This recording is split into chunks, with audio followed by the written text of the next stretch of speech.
إن الحمد لله نحمده ونستعينه ونستغفره ونؤمن به ونتوكل عليه ونعوذ بالله من شرور أنفسنا ومن سيئات أعمالنا من يهده الله فلا مضل له ومن يضلل فلا هادي له وأشهد أن لا إله إلا الله وحده لا شريك له وأشهد أن محمدا عبده ورسوله أرسله تعالى بالحق بشيرا ونذيرا صلى الله عليه وعلى آله وصحبه وسلم تسليما كثيرا يا أيها الذين آمنوا اتقوا الله حق تقاته ولا تموتن إلا وأنتم مسلمون يا أيها الناس اتقوا ربكم الذي خلقكم من نفس واحدة وخلق منها زوجها وبث منهما رجالا كثيرا ونساء واتقوا الله الذي تساءلون به والأرحام إن الله كان عليكم رقيبا يا أيها الذين آمنوا اتقوا الله وقولوا قولا سديدا يصلح لكم أعمالكم ويغفر لكم ذنوبكم ومن يطع الله ورسوله فقد فاز فوزا عظيما أما بعد فإن خير الحديث كتاب الله وخير الهدي هدي محمد صلى الله عليه وسلم وشر الأمور محدثاتها وكل محدثة بدعة وكل بدعة ضلالة وكل ضلالة في النار أعوذ بالله من الشيطان الرجيم إن الذين آمنوا وعملوا الصالحات أولئك هم خير البرية جزاؤهم عند ربهم جنات عدن تجري من تحتها الأنهار خالدين فيها أبدا رضي الله عنهم ورضوا عنه ذلك لمن خشي ربه. سب تعریفیں اللہ رب العزت کے لیے ہیں جس نے ہم کو اور آپ کو پیدا کیا، یہ زمین بنائی اور آسمان کو بغیر ستون کے کھڑا کیا، سورج اور چاند بنائے، سارے ستارے بنائے، بلکہ ساری کائنات کا وہ خالق ہے، مالک ہے، رازق ہے، مدبر ہے.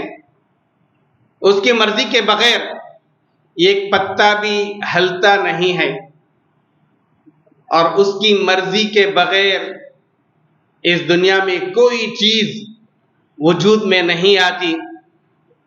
سب کچھ اس کی مرضی سے ہوتا ہے اور وہ ہر چیز پر قدرت رکھنے والا ہے.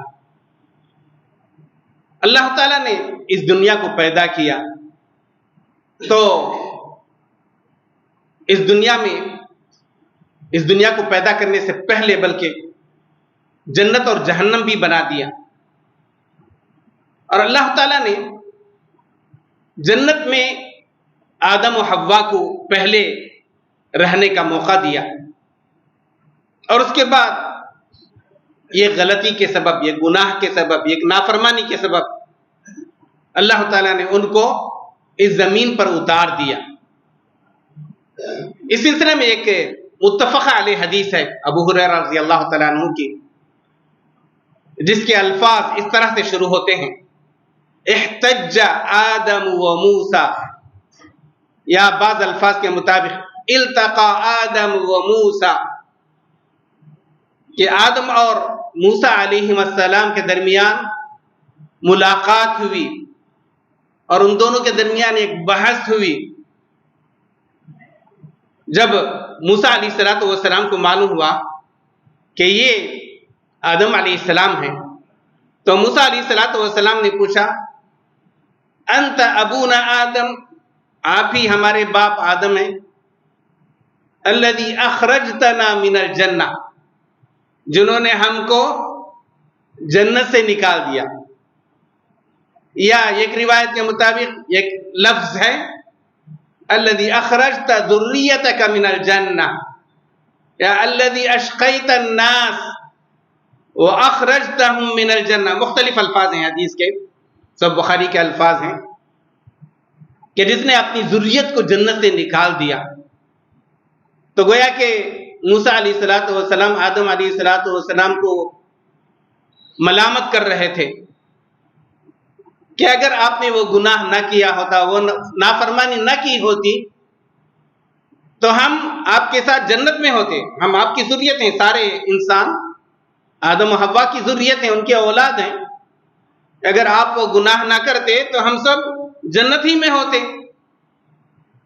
تو آدم علیہ السلام نے جواب دیا، انت موسیٰ الذی اصطفاک اللہ برسالاتہ وکلامہ، تم ہی وہ موسیٰ ہو نا جن کو اللہ تعالیٰ نے اپنے کلام کے لیے اور اپنی رسالت کے لیے چن لیا تھا. اور ایک روایت کے مطابق وَأَنزَلَ التَّوْرَاةَ عَلَيْهِ، کہ تورات کو ان پر نازل کیا. تو موسیٰ علیہ السلام نے کہا ہاں میں ہی وہ موسیٰ. تو آدم علیہ السلام نے فرمایا کہ تورات میں موجود ہے نا آدم و حوا کا قصہ.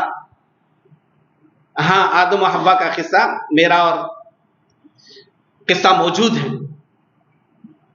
تو آدم علیہ السلام نے پوچھا اور وہ تورات اللہ تعالیٰ نے کب لکھی؟ آدم و حوا کو پیدا کرنے سے پہلے ہی لکھ دی تھی اور اپنے ہاتھ سے لکھی تھی. وَخَطَّ لَكَ بِيَدِهِ، ایک لفظ کے مطابق تورات کو اللہ تعالیٰ نے اپنے ہاتھ سے لکھا.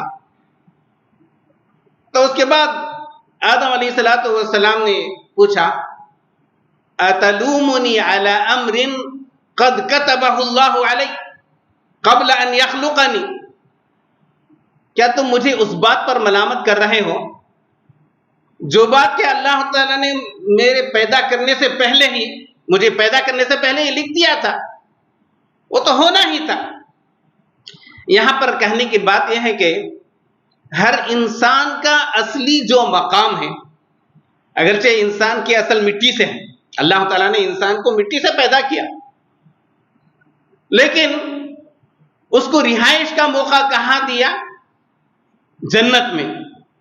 تو ہم سارے انسانوں کی اصل جگہ، اصل رہائش، اصل رہنے کی جو جگہ ہے وہ جنت ہے.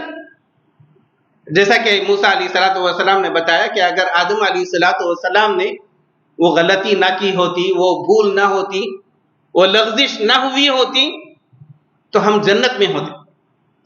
لیکن جب اللہ تعالیٰ نے آدم و حوا کو زمین پر اتار دیا تو اس کے بعد اس بات کا وعدہ کیا کہ اس کے بعد بھی میں اپنے رسولوں کو بھیجتا رہوں گا اور ہدایت کا موقع دیتا رہوں گا.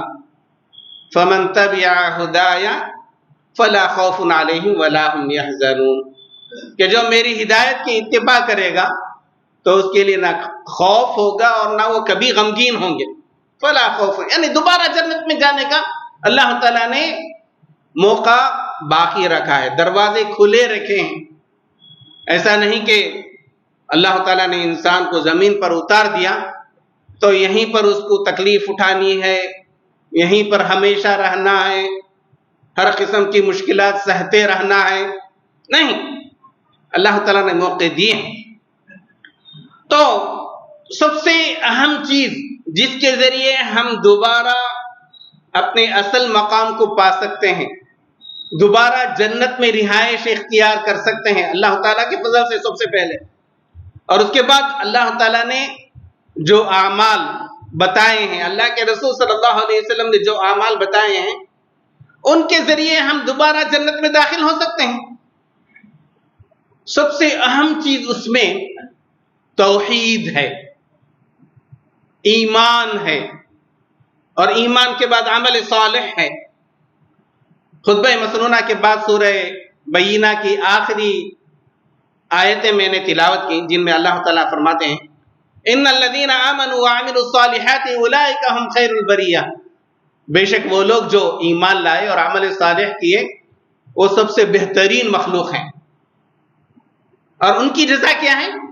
جزاؤہم عند ربہم، ان کی جزا ان کے رب کے پاس ہے. اور وہ کیا جزا ہے؟ جنات عدن، ہمیشگی والی جنتیں. تجری من تحتها الانہار، ان کے نیچے سے نہریں بہتی ہوں گی، خالدین فیہا ابدا، وہ اس میں ہمیشہ ہمیشہ رہیں گے، رضی اللہ عنہم ورضوا عنہ، اللہ تعالیٰ ان سے راضی ہو گیا اور وہ اپنے رب سے راضی ہو گئے۔ ذالک لمن خشی ربہ، یہ جو مقام ہے، یہ جو کرامت ہے، یہ کس کو ملے گی؟ اس کو جو اپنے رب سے ڈرتا ہے۔ ذالک لمن خشی ربہ۔ تو ایمان اور عمل صالح، یہ دو چیزیں کسی انسان کے اندر جمع ہو جاتی ہیں تو اس کو اس بات کا موقع ملتا ہے کہ وہ دوبارہ جنت میں داخل ہو جائے، کھوئی ہوئی جنت دوبارہ اس کو مل جائے گی، ایمان میں پکا ہو اور عمل صالح کرتا رہے زندگی بھر، تو انشاءاللہ ہم سب اس بات کی امید رکھتے ہیں کہ دوبارہ ہم جنت میں داخل ہوں گے۔ ہم کیوں مسلمان ہیں؟ بس اسی توقع پر، اسی امید پر کہ ہم اسلام پر باقی رہیں گے، توحید پر باقی رہیں گے، شرک سے دور رہیں گے، گناہوں سے بچ کر کے زندگی گزاریں گے، وہ کام جو اللہ تعالیٰ کو راضی کرنے والے ہیں، وہ اعمال جو اللہ تعالیٰ کو خوش کرنے والے ہیں، ان پر عمل پیرا رہیں گے، اور وہ اعمال جن سے اللہ تعالیٰ ناراض ہوتا ہے، جن سے اللہ تعالیٰ کا غضب بھڑک اٹھتا ہے، ان سے دور رہیں گے تو ہم بھی انشاءاللہ جنت میں داخل ہوں گے۔ اس سلسلے میں ایک حدیث معاذ رضی اللہ تعالیٰ عنہ کی ہے۔ معاذ رضی اللہ تعالیٰ عنہ ایک مرتبہ رسول اللہ صلی اللہ علیہ وسلم کے ساتھ سفر میں تھے، تو رسول اللہ صلی اللہ علیہ وسلم نے معاذ رضی اللہ تعالیٰ عنہ سے پوچھا، یا معاذ اتدری ما حق اللہ علی العباد وما حق العباد علی اللہ؟ اے معاذ، کیا تم جانتے ہو کہ اللہ تعالیٰ کا حق بندوں پر کیا ہے اور اللہ تعالیٰ پر بندوں کا کیا حق ہے؟ تو معاذ رضی اللہ تعالیٰ عنہ نے کہا، اللہ و رسولہ اعلم، اللہ اور اس کے رسول صلی اللہ علیہ وسلم زیادہ بہتر جانتے ہیں۔ تو آپ صلی اللہ علیہ وسلم نے فرمایا، حق اللہ علی العباد ان یعبدوہ ولا یشرکوا بہ شیئا، اللہ کا حق بندوں پر یہ ہے کہ وہ اللہ تعالیٰ کی عبادت کریں اور اللہ تعالیٰ کی عبادت میں کسی دوسرے کو شریک نہ ٹھہرائیں۔ اور اس کے بعد رسول اللہ صلی اللہ علیہ وسلم نے فرمایا، وَحَقُّ الْعِبَادِ عَلَى اللَّهِ، اور اللہ تعالیٰ پر بندوں کا حق یہ ہے کہ اگر وہ اللہ تعالیٰ کی عبادت کرتے ہیں اور اللہ تعالیٰ کی عبادت میں کسی دوسرے کو شریک نہیں ٹھہراتے ہیں، تو اللہ تعالیٰ پر بندوں کا حق یہ ہے کہ اللہ تعالیٰ ایسے لوگوں کو جنت میں داخل کر دے۔ الحمدللہ ہم لوگ مسلمان ہیں اور ہمارا جو عقیدہ ہے توحید کا عقیدہ ہے، اور اللہ تعالیٰ کی عبادت میں، عبادت کی کسی قسم میں دوسرے کسی کو شریک نہیں ٹھہراتے، تو ہم اللہ تعالیٰ سے اس بات کی امید رکھ سکتے ہیں کہ اللہ تعالیٰ ہم کو جنت میں ضرور داخل کرے گا۔ اور اللہ تعالیٰ سے ہم دعا بھی کرتے ہیں کہ اللہ تعالیٰ ہم سے اگر کچھ کوتاہیاں ہوئی ہوں، کچھ گناہ ہوئے ہوں، کچھ لغزشیں ہو گئی ہوں، تو بھی اللہ تعالیٰ اپنے فضل خاص سے، اپنے خاص کرم سے معاف کر دیں اور ہم سب کو جنت میں داخل کر دیں اور ہم کو جہنم سے بچائے۔ اور اس کے بعد چند اعمال ہیں جن کے بارے میں خصوصی طور پر آپ صلی اللہ علیہ وسلم نے ذکر کیا کہ ان اعمال سے بھی ایک بندہ جنت میں داخل ہونے کا مستحق ہو جاتا ہے۔ اس میں سے ایک حدیث عمر رضی اللہ تعالیٰ عنہ کی ہے، مسلم کی حدیث ہے، جس میں آپ صلی اللہ علیہ وسلم نے فرمایا کہ جب کوئی بندہ وضو کرتا ہے اور وضو اچھی طرح سے کرتا ہے، یبلغ الوضو، یا یسبغ فی الوضو، اچھی طرح سے وضو کرتا ہے. اچھی طرح سے وضو کرنے کا مطلب وضو کے جو بھی اعضاء ہیں ان اعضاء کو اچھی طرح سے دھوتا ہے. 3 ہی مرتبہ دھونا ہے زیادہ سے زیادہ. اس کا یہ مطلب نہیں کہ کوئی 4 مرتبہ 5 مرتبہ یا 10 مرتبہ دھونا شروع کر دے، نہیں، 3 مرتبہ ہی، لیکن اس طرح سے دھوئے کہ وضو کے اعضاء اچھی طرح سے بھیگ جائیں. اور اسی طرح سر کا مسح، پورے سر کا مسح کیا. بعض لوگ تھوڑا سا سر کا مسح کر لیتے ہیں، نہیں، صحیح یہ ہے کہ پورے سر کا مسح کریں. کانوں کا بھی اچھی طرح سے مسح کریں، اس میں گردن کے مسح کا ذکر نہیں ہے. تو وضو کے اعضاء اچھی طرح سے دھوئیں. تو یہ اسباغ الوضو ہے. اور اس کے بعد اگر وہ یہ کلمات ادا کرتا ہے، اشہد ان لا الہ الا اللہ وحدہ لا شریک لہ واشہد ان محمدا عبدہ ورسولہ، تو فتحت لہ ابواب الجنت الثمانیہ. آپ صلی اللہ علیہ وسلم فرماتے ہیں کہ وضو کو اچھی طرح کرنے کے بعد اگر کوئی شخص ان الفاظ کو ادا کرتا ہے، زیادہ مشکل نہیں ہے، اور الفاظ بھی ایسے نہیں ہے کہ غیر معروف ہوں یا نئے ہوں. کلمہ شہادت عام طور پہ بعض جگہ الگ سے سکھایا جاتا ہے، اشہد ان لا الہ الا اللہ وحدہ لا شریک لہ واشہد ان محمدا عبدہ ورسولہ. جب کوئی شخص وضو کرنے کے بعد ان الفاظ کو ادا کرتا ہے، یہ دعا پڑھتا ہے، میں اس بات کی گواہی دیتا ہوں کہ اللہ کے سوا کوئی سچا معبود نہیں، وہ اکیلا ہے، اس کا کوئی شریک نہیں، اور میں گواہی دیتا ہوں کہ محمد صلی اللہ علیہ وسلم اس کے بندے اور اس کے رسول ہیں، تو جنت کے 8 دروازے کھل جاتے ہیں. ماشاءاللہ، آسان عمل، لیکن اتنا بڑا اجر، اتنا بڑا بدلہ، اتنا بڑا ثواب کہ اس کے لیے جنت کے 8 دروازے کھل جاتے ہیں. ایک دروازہ بھی ہمارے لیے کھل جائے تو ہم خوش نصیب سمجھیں گے اپنے آپ کو. لیکن ایسے شخص کے لیے آپ صلی اللہ علیہ وسلم فرماتے ہیں کہ جنت کے 8 دروازے کھل جاتے ہیں، وہ جس دروازے سے چاہے وہ داخل ہو جائے. ماشاءاللہ. لیکن یہاں پر ایک بات ذرا غور کرنے کی ہے کہ اگر کوئی شخص وضو کرتا ہے تو کس لیے وضو کرتا ہے؟ عموماً ایسی عبادت ادا کرنے کے لیے جس کے بغیر وضو کے بغیر وہ عبادت ادا نہیں ہوتی. اور اس میں سب سے اہم عبادت جو ہے نماز ہے. نماز. تو اس سے معلوم ہوا کہ نمازوں کی پابندی، جو لوگ نمازوں کے پابند ہوں گے وہی وضو کریں گے. جو لوگ نمازوں کی پابندی نہیں کرتے، کبھی پڑھ لیتے ہیں کبھی چھوڑ دیتے ہیں، تو ظاہر بات ہے کہ وضو بھی پابندی کے ساتھ نہیں کریں گے. تو ان کے لیے یہ خوشخبری نہیں ہے. اس خوشخبری کو حاصل کرنے کے لیے ضروری ہے کہ نمازوں کی پابندی ہو. تو پھر نمازوں سے پہلے وضو کریں، اچھی طرح سے وضو کریں اور ان کلمات کو ادا کریں تو اللہ تعالیٰ اس کے لیے جنت کے 8 دروازے کھول دیتا ہے. ایک دوسری حدیث میں ایک دوسرا عمل ہے، اس کے بارے میں بھی رسول اللہ صلی اللہ علیہ وسلم جنت کی خوشخبری سناتے ہیں. وہ کیا عمل ہے؟ وہ یہ ہے کہ اگر کوئی شخص نماز کے بعد، فرض نماز کے بعد، من قرأ آیت الکرسی بعد صلاۃ مکتوبہ، فرض نماز کے بعد جو شخص کے آیت الکرسی پڑھتا ہے، آیت الکرسی خالص توحید والی آیت ہے اور قرآن مجید کی سب سے عظیم آیت ہے. اس میں اللہ تعالیٰ کی تعریف بھی ہے، اللہ تعالیٰ کی توحید بھی ہے، اللہ تعالیٰ کے وسعت علمی کا ذکر ہے، اللہ تعالیٰ کی عظمت کا ذکر ہے.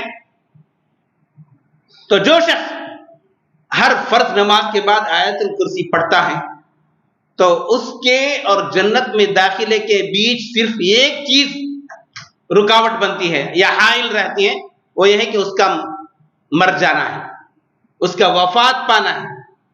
اگر کوئی شخص ہر فرض نماز کے بعد آیت الکرسی پڑھتا ہے، یہ بھی بہت ہی آسان عمل ہے. آیت الکرسی ہم الحمدللہ خود بھی یاد کرتے ہیں، تقریباً ہر مسلمان کو آیت الکرسی یاد رہتی ہے، بلکہ ہم اپنے بچوں کو بھی یاد کرا دیتے ہیں، بچپن ہی میں یاد کرا دیتے ہیں۔ زیادہ مشکل عمل نہیں ہے۔ فرض نماز کے بعد بجائے اس کے کہ فوراً نکل کر کے مسجد سے بھاگیں، بیٹھ کر کے جو مسنون اذکار ہیں ان کو پڑھیں، اور انہی میں سے آیت الکرسی بھی شامل کر لیں۔ آیت الکرسی ضرور پڑھیں فرض نماز کے بعد، تو انشاءاللہ اس کے ذریعے بھی اللہ تعالیٰ ضرور جنت میں داخل فرمائے گا۔ رسول اللہ صلی اللہ علیہ وسلم کی بشارت۔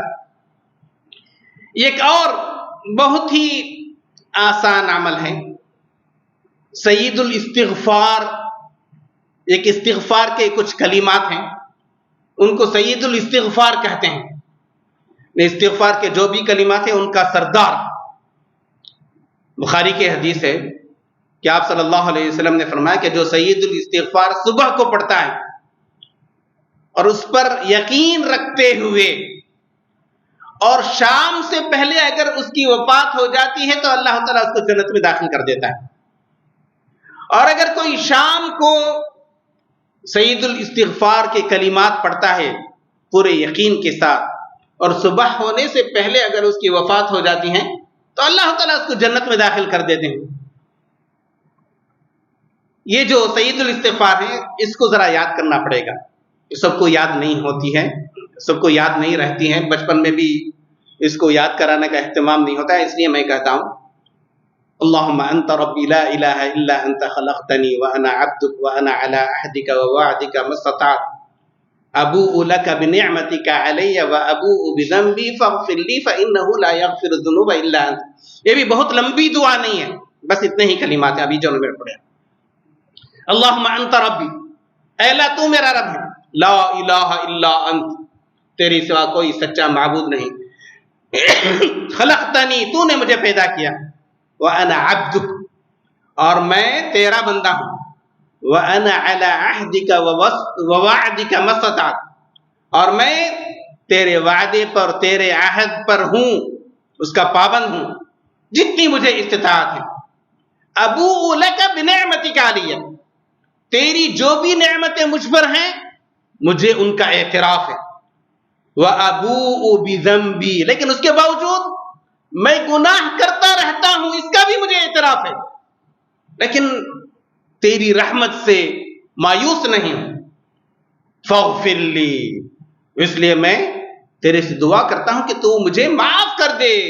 فإنہ لا یغفر الذنوب الا انت، کیونکہ تیرے علاوہ کوئی معاف کرنے والا نہیں، مغفرت کرنے والا نہیں، میں گناہگار بندہ ہوں، لیکن لوٹ کر تیری طرف ہی آتا، تو ہی معاف کرنے والا ہے۔ تو ان الفاظ کے ساتھ آپ صبح کو ایک مرتبہ پڑھ لیں، لیکن پورے یقین کے ساتھ۔ یقین کب آئے گا؟ جب سمجھ کر کے پڑھیں گے۔ سمجھے بغیر پڑھیں گے تو کہاں سے یقین آئے گا؟ کس پر یقین کریں گے؟ صرف جو کلمات ہیں، جو الفاظ ہیں، ان پر یقین، صرف الفاظ پر یقین نہیں آتا جب تک ان کے معنی معلوم نہ ہو، جب تک ان کا مطلب معلوم نہ ہو۔ تو پھر ان کا مطلب بھی معلوم کر لیجئے اور ادا کیجئے، تو انشاءاللہ اللہ تعالیٰ اپنے فضل و کرم سے ایسا کرنے والے کو جنت میں داخل کرے گا۔ ایک آسان عمل ہے، اس کے ذریعے بھی ہم جنت میں داخل ہو سکتے ہیں۔ ایک حدیث میں آتا ہے، ترمذی کی حدیث ہے، لیکن علامہ البانی نے اس کو صحیح قرار دیا ہے۔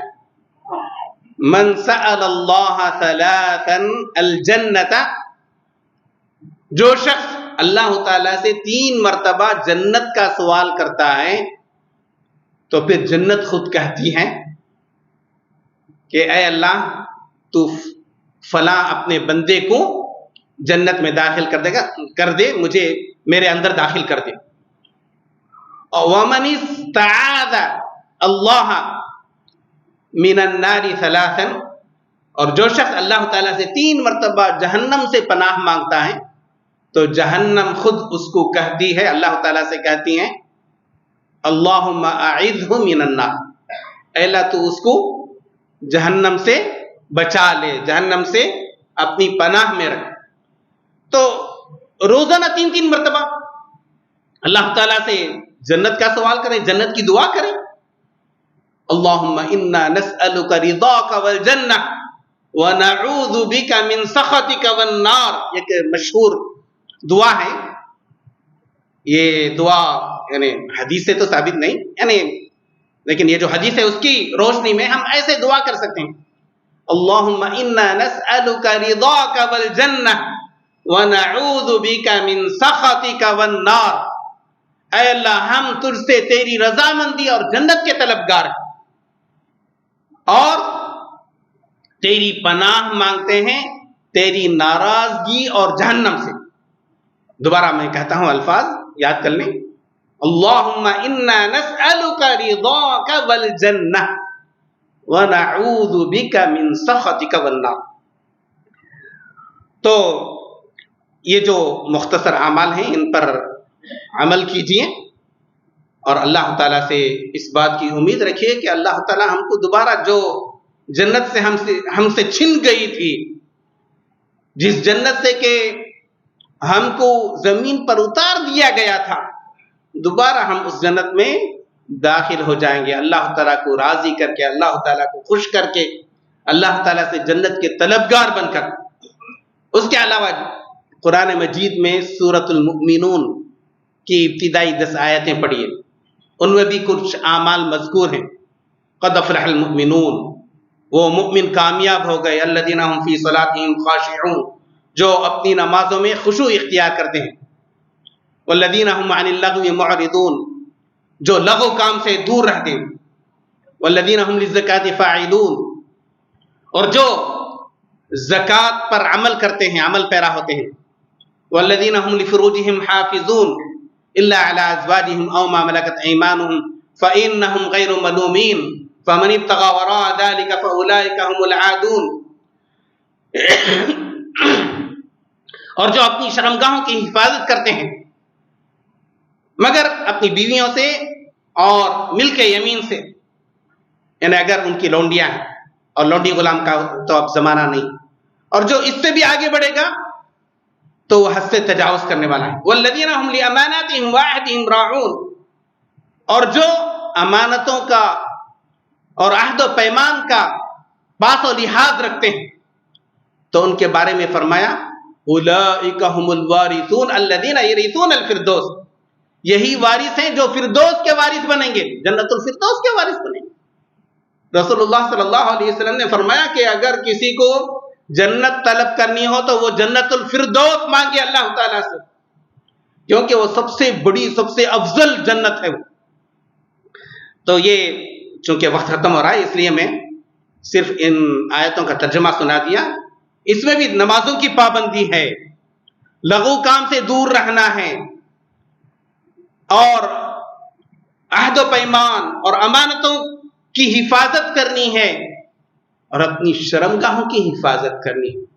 فَأُولَٰئِكَ هُمُ الْوَارِثُونَ الَّذِينَ يَرِثُونَ الْفِرْدَوْسَ هُمْ فِيهَا خَالِدُونَ.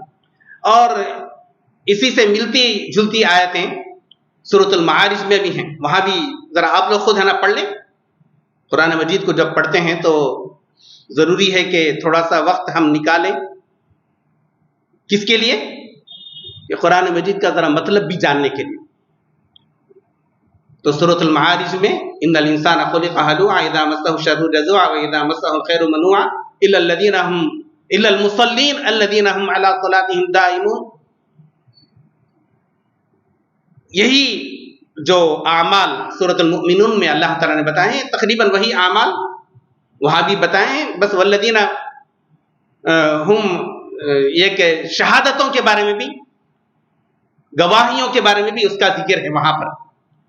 تو آخر میں اولئک فی جنات مکرمون، یہ وہ لوگ ہیں جو جنتوں میں باعزت طریقے سے رہیں گے. تو بہرحال آج کے خطبے کا خلاصہ یہ ہے کہ ہم اللہ تعالیٰ کے بندے ہیں، اور اللہ تعالیٰ نے اپنے فضل و کرم سے ہمارے بابا آدم و حوا کو جنت میں جگہ دی تھی. یہ غلطی کی وجہ سے آدم و حوا کو زمین پر اتار دیا گیا، اور اس کے سبب ان کی اولاد بھی اس بات پر مجبور ہیں کہ زمین پر اپنی زندگی گزارے. لیکن اس دنیا میں اس زمین پر رہتے ہوئے اگر ہم اللہ تعالیٰ پر ایمان لائیں، الحمدللہ ایمان ہے ہمارا، اور عمل صالح کرتے رہیں، عمل صالح میں کوتاہی ہوتی ہے، لیکن جن اعمال کی نشاندہی خصوصی طور پر اللہ تعالیٰ نے اور اللہ کے رسول صلی اللہ علیہ وسلم نے کی ہے، اگر ان پر عمل کریں تو ہم دوبارہ اپنا وہ کھویا ہوا مقام، وہ کھوئی ہوئی جنت دوبارہ حاصل کر سکتے ہیں۔ میں اللہ تعالیٰ سے دعا گو ہوں کہ اللہ تعالیٰ ہمارے سارے گناہوں کو معاف فرما دے، اللہ تعالیٰ ہم کو اس بات کی توفیق دے کہ ہم ایسا عمل کریں جس سے اللہ تعالیٰ راضی ہو جاتا ہے، اللہ تعالیٰ ایسے اعمال سے بچائے جن سے اللہ تعالیٰ ناراض ہوتا ہے، اور اللہ تعالیٰ ہم کو دوبارہ جنت الفردوس میں بھیج دے، اور جب ہم اس دنیا سے روانہ ہوں تو اس وقت ہماری زبان پر کلمہ لا الہ الا اللہ، کلمۃ التوحید ہو۔ آمین وآخر دعوانا ان الحمد للہ رب العالمین۔ اقول قولی هذا واستغفر اللہ لی ولکم ولسائر المسلمین فاستغفروه انہ هو الغفور الرحیم۔